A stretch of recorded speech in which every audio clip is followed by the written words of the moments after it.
Hi guys, sorry I couldn't be there today. I have the Bash Awards and this is a big thing for my GPO TV classes.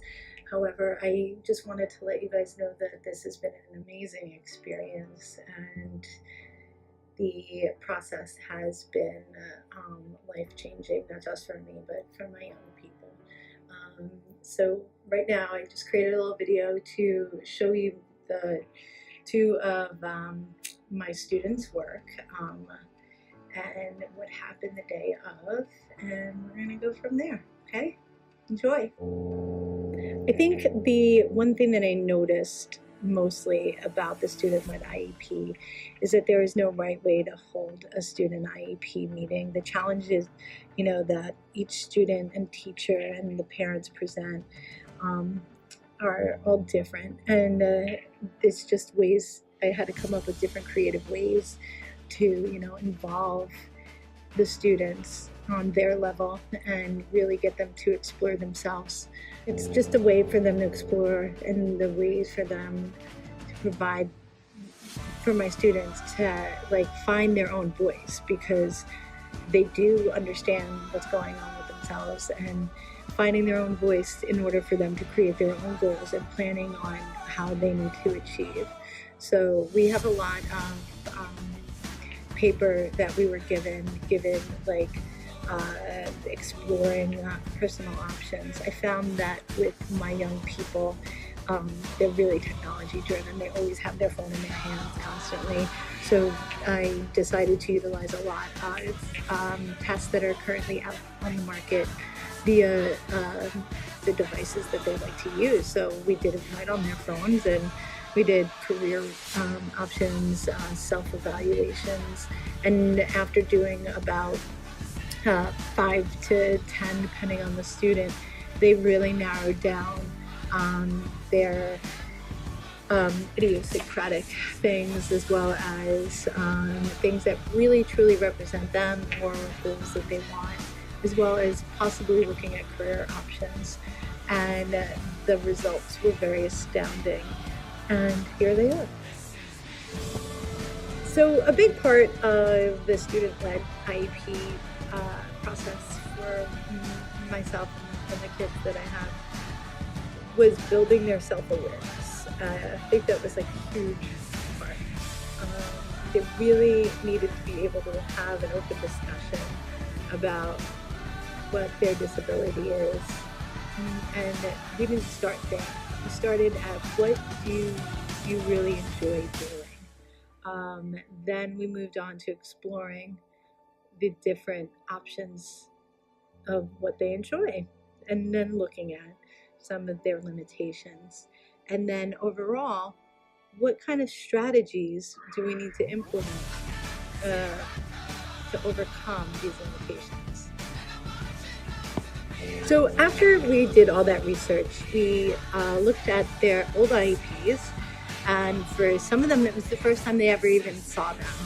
And we looked at modifying and changing ones that are based on their real goals and their aspirations.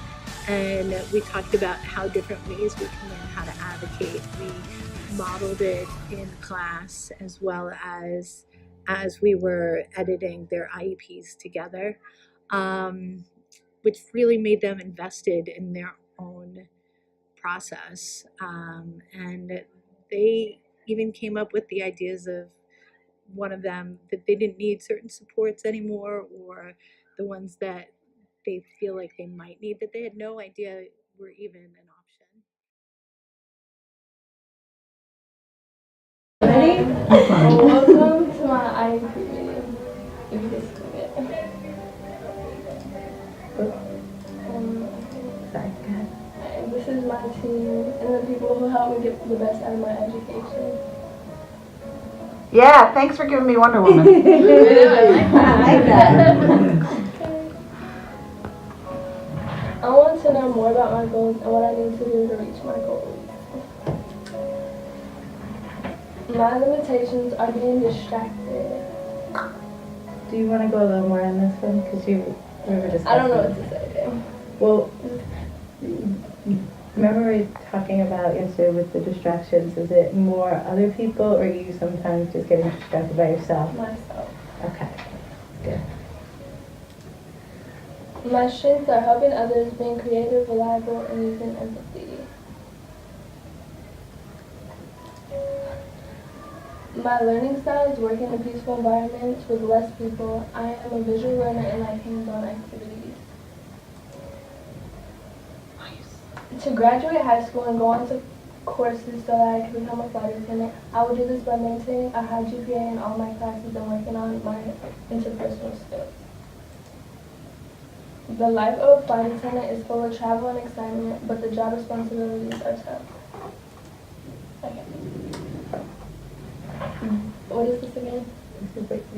This is what you have that can do really well with this job. Communication skills, empathy and compassion, problem-solving skills, quick response, and respect.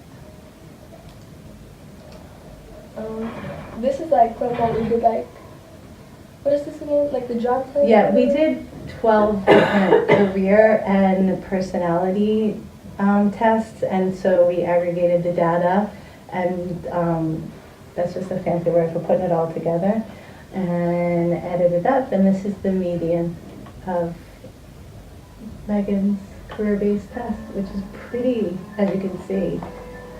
What? Even? Yeah. Right? What is your largest one? Social. Which does it, being social that well is great to be a flight attendant, right?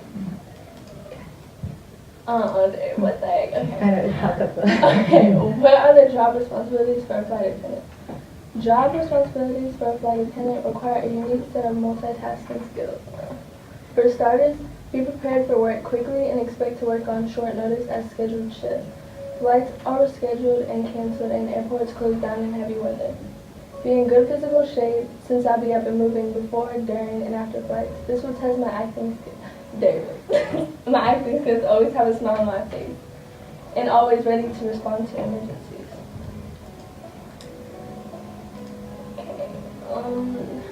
Starting in 12th grade, I will need to start my search. Visiting the major and regional airline websites for job openings and hit up job fairs and recruiters specializing in airline careers. The Association of Flight Attendants CWA website is well worth repeated visits as it spells out the career issues that impact flight attendants most. Apply to the In-Flight Institute for the 3 major certificates needed to become a flight attendant. And we actually added the links here so that we can always keep going back to those sites. Cool. My resume, that's his resume. Mm-hmm. My resume should reflect any of my customer service skills and any experience in the travel, leisure, or high-end luxury retail or dining sector. I will need to get one photo, a headshot, and one full body photo, and wear tasteful business attire, and ideally have the photo shot by a professional. Visit the airline website most favorable to my career needs and fill out an application. Do I read that in the parentheses? Yes, this is more of our discussion. Better yet, apply at multiple airlines as there's no rule against that. No special or specific college degree is needed to become a flight attendant. I don't even need to attend flight attendant school to work the friendly skies. It does help with some airlines to at least have 2 years of college when applying for a flight attendant job. I will need to get experience working in travel and leisure sector, at a hotel, on a cruise liner, or a high-end restaurant. That will likely be viewed favorably by airline decision makers. Being on the North Fork will make that easier for me. A background in customer service will give me an advantage as well as airlines with the professional able to engage with hundreds of customers. Yeah. Customers. Once my application is chosen for a first interview, it's game on. I will dress modestly but appropriately for that interview and be ready. I will remember to speak slowly and confidently and look the interviewer in the eye. Those are traits I'll need on a busy flight from New York to London when serving the flying public. If I clear that hurdle, I'll likely receive a conditional job offer that will include flight attendant training with the airline. Thank you for coming. Bye. That was great.